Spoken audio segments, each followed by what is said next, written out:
It seems that reports of my survival have been greatly exaggerated. This isn't possible. Oh, I assure you, it is. How? Not how. Why? You were never meant to come here. We have our orders. Leave the city, radio command from outside the storm wall. They send in the cavalry, we go home. Hello there, Sir from 17 once again. This is Spec Ops The Line. It's on FUBAR Difficulty, and it is a video walkthrough. This is Chapter 10, entitled Briggs, and this is a pretty long section. There's going to be two parts to this chapter, and then a part 2 to the overall chapter, which is an on-rails section, which is kind of gay. But we'll get past it, I'm sure. I've got faith in every one of you. And before we get to there, we've got to do a whole bunch of shooting and chest-high walling and the general third-person, experience that you come to expect with this kind of title. A couple of the firefights in this area are pretty challenging. This one here, it can be quite challenging actually, but it's just because you can get flanked, the cover's not great, and it's at such an angle, it's kind of at a right angle to your side, and it just makes the firefight much more awkward than it needs to be. So if you're wondering why I'm playing in a particularly strange manner in this next firefight, it's purely just because it's set up completely against you, and I don't like that. The best case scenario is you kill this guy over here with the RPG. He actually ends up getting back up and causing a load of terror. It's quite funny. Because I completely forgot on this game. I didn't actually know until somebody commented that when you take somebody down and they're in the execute state, if you don't execute them, they get back up. I didn't know that. And it's because it never happened to me. If it don't happen to you and you don't have instruction manuals anymore, because essentially all they are now is an educational pamphlet on how not to catch fucking epilepsy. You don't understand these values in the game, so interesting stuff. But just use the rocket launcher to pick off the enemies as they spawn. Keep your distance, stay safe. This is me fighting with the cover because it's not the most responsive game. Once you've killed everybody, you'll know because the game notifies you, but just be aware that somebody can run up these stairs and flank you, and if they do that, which they do quite frequently and they're very sneaky, they'll murder you. So you want to be super cautious if you can. And if you're relying on a headset or sound to hear the enemies running past you, don't. It's bullshit. They're all a bunch of slipper-wearing ninjas. It makes no sense at all. The audio design on this game seems fine, but the footsteps are just not there, so you just can't use it. But speaking of games that don't necessarily convey some of the finer parts to them, one of the biggest problems I've been having playing Chrono Cross is just how comfortable gaming is right now, with essentially holding your hand at every single instance. And this is an RPG made 12 years ago, and I know that doesn't sound like a long time, but in gaming years that's quite a lot. That's the difference between Pong and like PlayStation. It's a big deal. It's a really big deal. And it's a big deal on these games. And there's moments on Chrono Cross where you have a boat, you can sail around a world map, you can land on islands that have nothing to do with the storyline, that have caves and dungeons in them, and towns and villages and people and side quests, and a million and one things you can do in different places, in 2 different timelines. And there are moments where the game literally does not tell you where to go.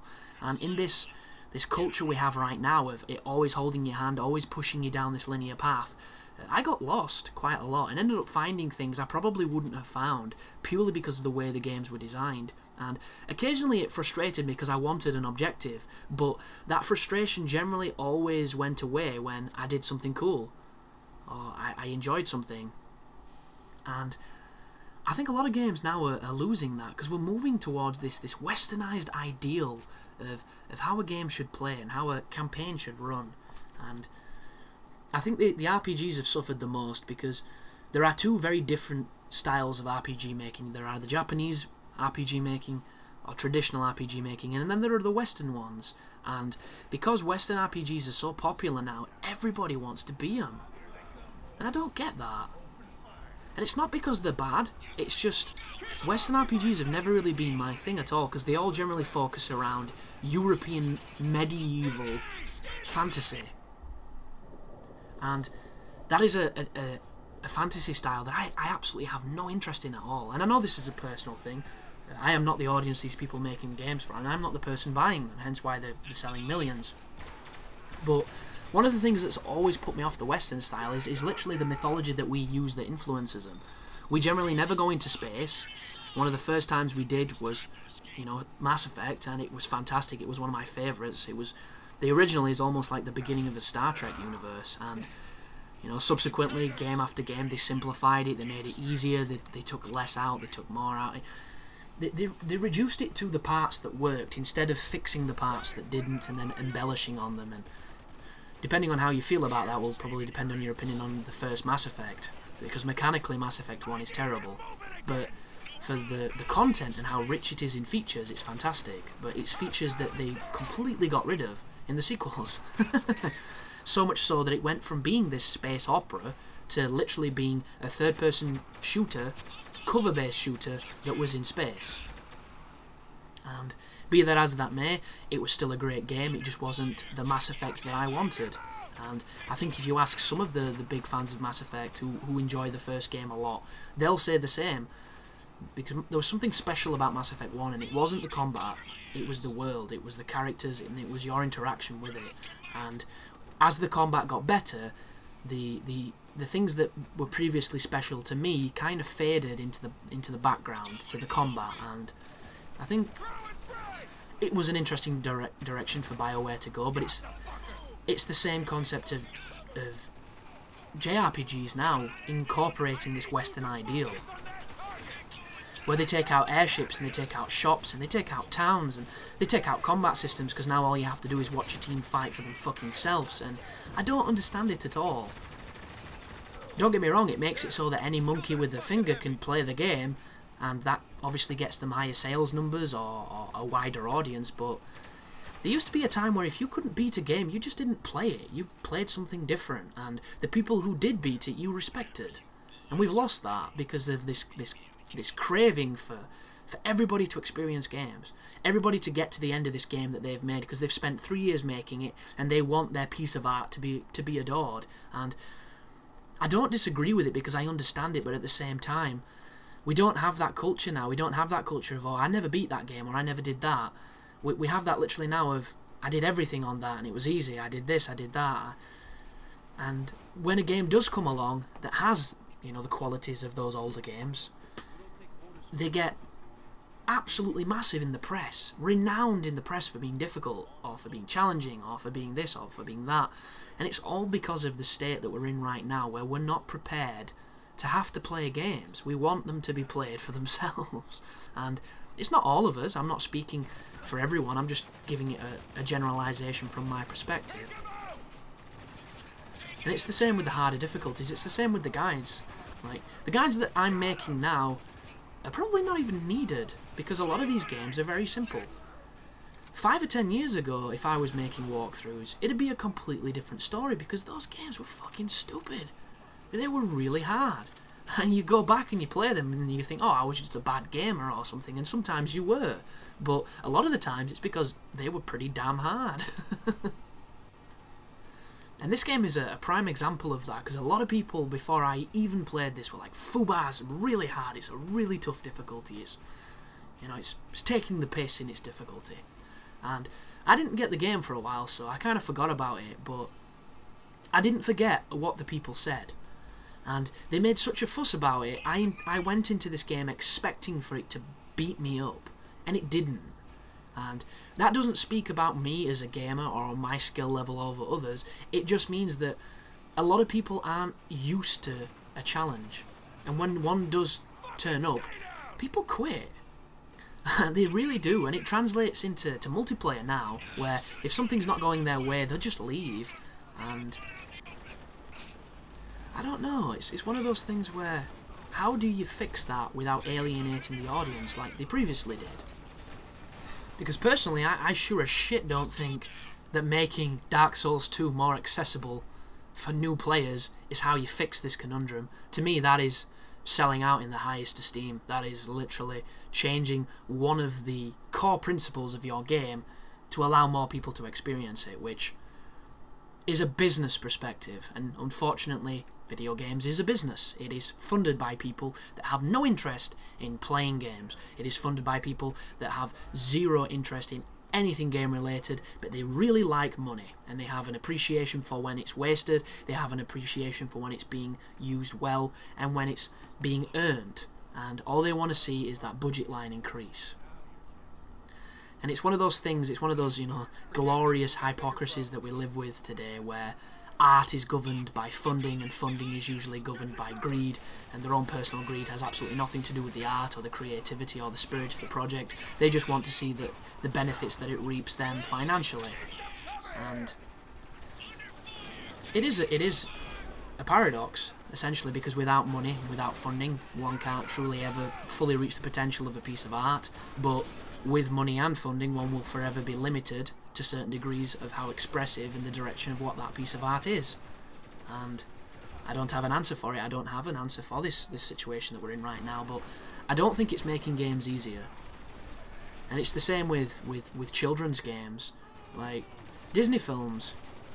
The cool thing about Disney films and then Pixar films that followed them, because Disney have kind of slowed down a little bit, is they made it for every audience. They made a film that a child could watch and enjoy, completely oblivious to the parts that the adult enjoyed, because it had subtle jokes, it had certain moments which caught, a more adult audience, and it's this really subtle, really intelligent fusion of these attributes that makes both a good filmmaker or a good film. And games have completely fucking missed that, completely. Because children's games, I don't know if anybody's played too many of them, but I've played a lot of them, and a lot of it's because I was an achievement whore, but at the same time, I'm a gamer, and I like to play every kind of game. I like to experience every different type of product that gets put out in the medium that I enjoy the most. Oh, by the way, if you stand over here by this pillar, it gives you the most distance from the opponents, and that way, hopefully, you will not get one shot, because I got one shot behind the previous part of cover I was on, and I didn't want it to happen again, so I got super cowardly, and I came over here, and this strategy worked like a charm, so hopefully you'll have the same success that I did. But as I was saying, I've played a lot of children's games, and they treat you like a child, and kids are smarter than people give them credit for.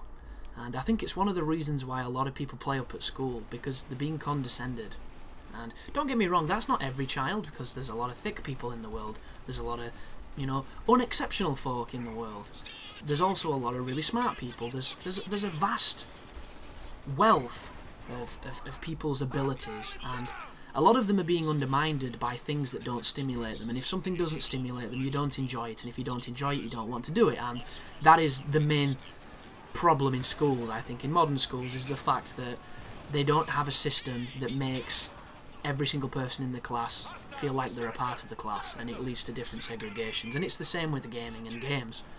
Some of the children's games are so condescending, you don't want to play them, because they take so long for you to do things that you already knew you had to do. And on one side of it, you've got the people that will benefit from that, because they might be slower learners, and that might be the way that they take in information, and that's how they problem solve, and it's really good for them. But you'll have someone at the same age who's significantly quicker and faster to understand what's expected of them from playing maybe some games before, who don't have the patience for it. And I think games is perhaps an easier medium to get that balance right with than film, because film is predetermined. The game is all about the user's interaction. And I just think that they're doing it wrong. They think that they're assuming that children are dumber than they are, and I don't think we give kids credit for how quick they are and how fast and intelligent they can be, because they're kids. And we're all like, oh, when I was their age I was stupid and this and that, but you still understood things you shouldn't have known, and you still got things perhaps you shouldn't have got. And it's the same with games. And the day that they make those children's games better and less patronising towards kids is the day that they start actually being decent games. Because right now they assume everybody needs their handheld, they assume everybody's dumb, they assume everybody needs everything brightly coloured, when they don't. Because I know from my nephews from a very young age, they were playing the games I were playing, and they did get stuck in areas, but they were getting past those areas, and they were beating the games that they shouldn't have been playing for another 10 years. And that says a lot about, well, society as one, but but just their ability to problem solve. And when you put them on like fucking Madagascar 3, where all they're doing is running around and collecting things, they're bored of it. It's crap. And how the hell does it get a second sequel? That game's terrible. But thank you for watching, folks. I do apologise if it's not enough strategy talk for you, but as I've mentioned, Watch what I do in the videos, adopt the strategies, be patient, and you should be fine. This game is not as bad as everyone says. It's hyperbole. You take care now.